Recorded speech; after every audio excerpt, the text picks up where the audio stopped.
የፌደራል ፖሊስ በሰው ኃይል በቴክኖሎጂና በትጥቅ አቅሙን እያጠናከረ መሆኑን ፕሬዝዳንት ታዬ አጽቀሥላሴ ተናገሩ። ፕሬዝዳንቱ ይህን የተናገሩት የኢትዮጵያ ፖሊስ ዩኒቨርሲቲ በተለያዩ ዘርፎች ያሰለጠናቸውን መኮንኖች ባስመረቀበት ወቅት ነው። ተመስገን ዳረጎት ተጨማሪ አለው።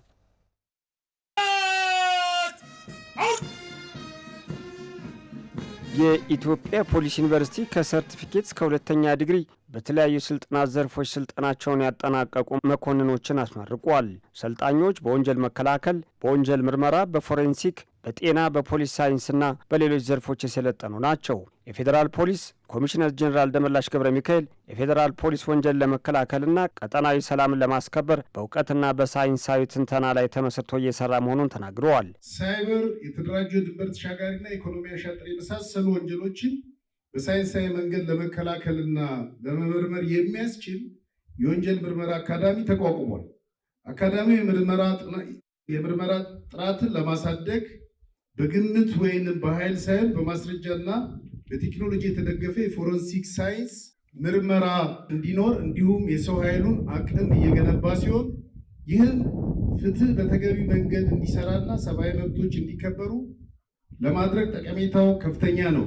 በተግባርም እየሆነ ያለው ይሄው ነው። የፌዴሪ ፕሬዝዳንት ታዬ አጽቀሥላሴ የፌዴራል ፖሊስ በሰው ኃይል በትጥቅና በቴክኖሎጂ አቅሙን እያጠናከረ መሆኑን ተናግረዋል። የኢትዮጵያ ፖሊስ ዩኒቨርሲቲ ተመራቂዎችም የታጠቁትን እውቀትና ቴክኖሎጂ ተጠቅመው ሀገርን ከጠላት ለመጠበቅ እንዲተጉ አሳስበዋል። በሰው ኃይል ልማት፣ በዘመናዊ ቴክኖሎጂ እንዲሁም እጅግ በዘመኑ ትጥቆች እና መሳሪያዎች ስቴት ኦፍ ዘ አርት ኢኩፕመንት እነዚህ ዘመናዊ ትጥቆችና መሳሪያዎች ከውስጥም ይሁን ከውጭ የሚነሱ ማናቸውንም ጸረ ሰላምና የሽብር ኃይሎች የሀገራችንን እድገት የሕዝባችንን መለወጥ የማይሹ ባላንጣዎች፣ ጋሻ ጃግሬዎችና ተላላኪዎችን በብቃት ለመከላከልና ለማክሸፍ የሚያስችል ሙሉ አቅም የፈጠረ አንደኛው የሀገር መከታ እንዲሆን አስችሎታል። የኢትዮጵያ ሉዓላዊነት ተጠብቆ የኖረው በጸጥታ ኃይሉ ተጋድሎና መስዋዕትነት በመሆኑ በአባቶቻችን ተከብሮ የኖረው ሉዓላዊነት ለማስቀጠል የጸጥታ አካላት ሚናቸው እንዲወጡ አሳስበዋል። የሀገራችን የፖለቲካ ነፃነትና ሉዓላዊነት ለረጅም ዓመታት ተጠብቆ የኖረው እንዲሁም የሕዝባችን ህልውና የሃይማኖትና የባህል እሴቶቻችን ጽናትና ቀጣይነት የተከበረው በጸጥታ ኃይሎቻችንና በህዝባችን የተባበረ የሐሳብ አንድነትና ተግባራዊ እርምጃ መሆኑ እሙን ነው። እንግልትና የንብረት ውድመት ለመከላከል የሀገራችን የጸጥታ ኃይሎች ግንባር ቀደም በመሆን ክቡር የህይወትና የአካል መስዋዕትነትን በመክፈል ላይ ይገኛሉ።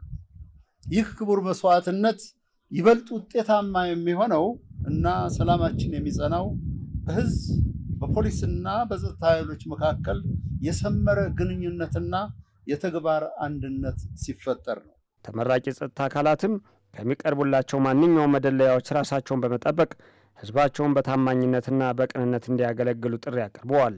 ነውርና ሌብነትን መጎናጸፊያ ያደረጉ፣ ማጭበርበርን እንደ ጌጥ የወሰዱ፣ ኢትዮጵያዊ ጨዋነትን፣ የዋህነትን፣ ቅንነትን እንደ ተላላ በመቁጠር ለመሸቀጥ ከሚጥሩ አጭበርባሪዎች ህዝባችን ትታደጉ ዘንድ አሳስባል። ሰባተኛው ጠቅላላ ምርጫ ሰላማዊ፣ ታማኒና ገለልተኛ ሆኖ እንዲጠናቀቅ የጸጥታ አካላት ምቹና አስተማማኝ የሰላም አካባቢ እንዲፈጠር በትጋት እንዲሰሩም ጥሪ አቅርበዋል።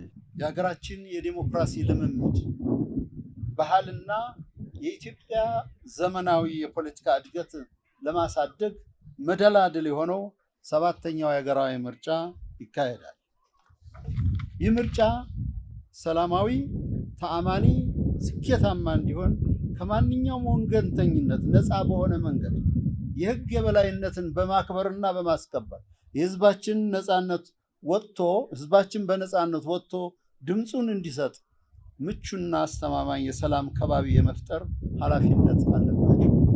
በመሆኑም ይህን ታሪካዊ አደራ በከፍተኛ ዲስፕሊን፣ ንቃትና የሙያ ስነ ምግባር እንድትወጡ በሀገርና በህዝብ ስም ለማሳሰብ እወዳለሁ። የኢትዮጵያ ፖሊስ ዩኒቨርሲቲ በተለያዩ መርሃ ግብሮች 1938 መኮንኖችን አስመርቋል። እንገባለን።